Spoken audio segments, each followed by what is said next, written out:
Yeah, I mean, I wish I knew what the number were, Tom, but look, Polymarket says there's a 90% chance he's replaced by Andy Burnham by the end of this year.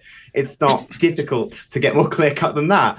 Um, the reason why I say that, because as a journalist, you really shouldn't say the Prime Minister's days are numbered unless you know what you're talking about, is because Andy Burnham, the Mayor of Greater Manchester, has just won this by-election, the special election here in the UK, by such a big margin and such a surprise victory that the Prime Minister, who is very unpopular in the country, his own MPs, his own lawmakers now wonder why they're keeping him around. So, what has caused this challenge for Mr. Starmer? What's gone wrong? It's a great question.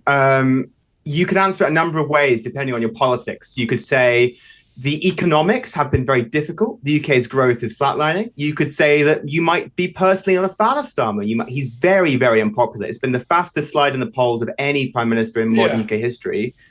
Or you could say that his policies aren't right. Now, the thing about this is that Andy Burnham has an answer to all of those. He says that he would make things run like Manchester, where he comes from, which he says is the fastest growth rate in the UK. He's far more personally liked than Starmer.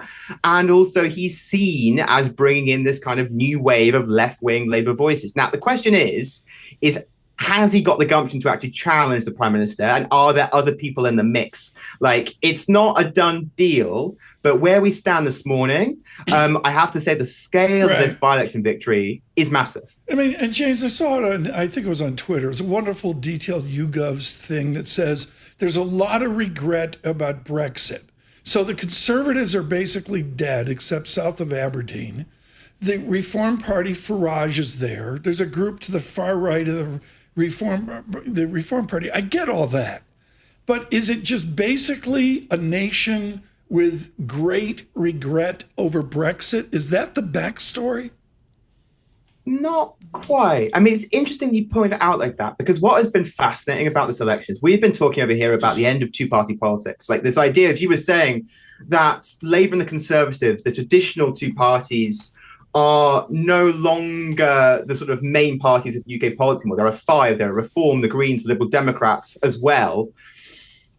What is interesting is those Brexit voting blocks stay the same. If you go to Makerfield and you compare, which is where this by-election was, and you compare the voting blocks then to who just voted for Labour and who just voted for Reform now, they are near identical.